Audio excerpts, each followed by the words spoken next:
चलिए एक बार पुनः आप सभी का बहुत बहुत स्वागत है। आज हम लोग इंग्लिश ग्रामर के इस कड़ी में हम लोग आज दो चीजों के बारे में जानेंगे। एक है हमारा शैल बी और दूसरा क्या है विल बी। शैल बी और विल बी, इन दोनों हेल्पिंग वर्ब का हम लोग प्रयोग करना सीखेंगे। देखिए सबसे पहले दोनों का प्रयोग कहाँ होगा, तो एक चीज याद रखेंगे, जिस क्रिया के अंत में गागेगी क्या मिल जाए, गागेगी क्या मिल जाए, गागेगी। और जिस क्रिया के अंत में गागेगी मिल जाए तो वहां पर समझिए किसका प्रयोग होगा, शैल बी और विल बी दोनों का। लेकिन कौन कहाँ लगेगा, ठीक, इसको समझने की जरूरत है। देखो अगर कोई भाव अस्थायी रूप से भविष्य में उसी तरह बनी रहेगी, इस तरह का अगर भाव का बोध हो रहा है, इस तरह के सिचुएशन का बोध हो रहा है, तो वहां पर हम शैल बी और विल बी का प्रयोग करेंगे। अब आइए देखते हैं कि शैल बी का प्रयोग कहाँ होगा और विल बी का प्रयोग कहाँ होगा। देखो एक कर्ता होता है, किसी भी वाक्य को बनाने के लिए उसमें 3-4 कड़ी होता है, जिसे समझने की जरूरत है। बउआ पढ़ लीजिए, आज ना पढ़िएगा ना तो याद रखिएगा, जो विद्यार्थी आज 6 घंटा 8 घंटा अगर पढ़ाई ना करेगा, वह अगर आने वाले समय में 12 घंटा कहीं ना कहीं खेत में काम करने के लिए तैयार रहेगा, कहीं फैक्ट्री में काम करने के लिए तैयार रहेगा, अगर आज नहीं पढ़िएगा ध्यान से। तो सब्जेक्ट, सबसे पहले देखिए सब्जेक्ट, जिसको हिंदी में हम क्या कहते हैं, क्या कहते हैं, हाँ अभी आप लोगों को बताया गया है, कर्ता किसे कहते हैं, जरा बताइएगा। हाँ, जो काम करता है उसे हम कर्ता कहते हैं, सब्जेक्ट कहते हैं, ठीक। तो यदि सब्जेक्ट के रूप में आई हो, सब्जेक्ट के रूप में वी हो, तो इस दोनों के साथ हम शैल बी का प्रयोग करेंगे। बस आई वी दोनों के साथ शैल बी। चलिए हम बोल रहे हैं आई वी, आप लोग क्या बोलिएगा, आई वी, यानी आई और वी के साथ किसका प्रयोग होगा, शैल बी का प्रयोग होगा। देखो बी का मतलब क्या होता है, होना या बनना। बी का मतलब क्या होता है, होना या बनना।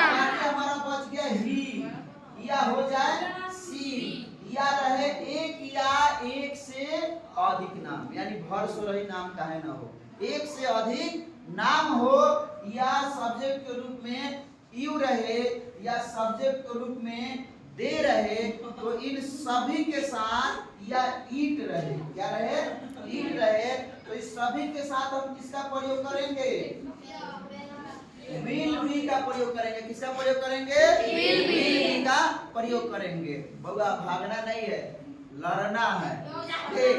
डर के आगे क्या है, जीत है। डर गया वो मर गया।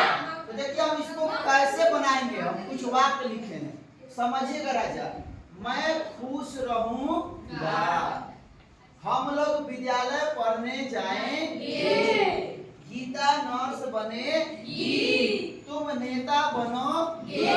देखिए क्रिया के अंत में क्या रहा है, गागेगे, क्या रहा है, गागेगे। अब यहाँ पर शैल बी और विल बी का प्रयोग करेंगे। आप एकदम बिल्कुल सतर्क हो जाइए, शांत हो जाइए, क्योंकि अब हम लोग काम करने जा रहे हैं। इसको कैसे अंग्रेजी में बनाएंगे, देखो इंग्लिश लैंग्वेज ना बहुत ही इजी लैंग्वेज है, ठीक, क्योंकि आप हिंदी में पढ़ेंगे तो बहुत सारे अक्षर है, 52 अक्षर है, लेकिन अंग्रेजी में मात्र 26 लेटर है। कौन आसान है, 26 वाला आसान है, लेकिन क्या है कि हमारे आसपास वैसे लोग मिलते नहीं है। लेकिन आप ध्यान दीजिए, सब चीज एक दिन मुकाम हासिल होगा। मैं लिखा हुआ है, क्या लिखा हुआ है, मैं। तो मैं का अंग्रेजी तुम सबको पता होगा क्या होता है, आई। बहुत अच्छा भाई। चलिए अब आई, अभी बोलिए आई और वी, तो क्या लगाइएगा, बहुत सुंदर, क्या लगा दिए यहाँ पर, हाँ। अब क्या बच गया, खुश, खुश का क्या होता है, हैप्पी।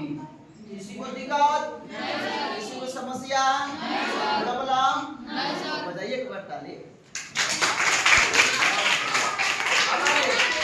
दूसरा पर ध्यान दिया जाए। चलो हम लोग विद्यालय पढ़ने जाएंगे। सबसे पहले सब्जेक्ट क्या है? हम लोग। क्या होगा राजा? बहुत बढ़िया। आप क्या लगा दे? वाह बहुत बढ़िया। अपना लेकर कर दा। चलिए आप क्या लगाएंगे? आप बी छूट गया। चलिए बी नहीं छूटना चाहिए। आगे क्या हमारा? अब हम वर्ब लिखेंगे। ठीक, तो वर्ब हमारा क्या है? जाएंगे। तो जाना का क्या होता है राजा? गो। क्या होता है? वर्ब का पहला रूप यहाँ पर लिखेंगे गो। और कहाँ भैया? स्कूल। कहाँ जाएंगे?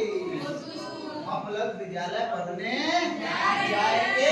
ध्यान दीजिए, आगे ध्यान दीजिए, बने रहिए, अंत तक बने रहिए। चलिए अब क्या है? गीता नर्स बनेगी। चलो गीता क्या है? एक नाम है। तो गीता का गीता ही लिख देंगे। ये रही गीता, इसको आज खिलाएंगे हम पपीता।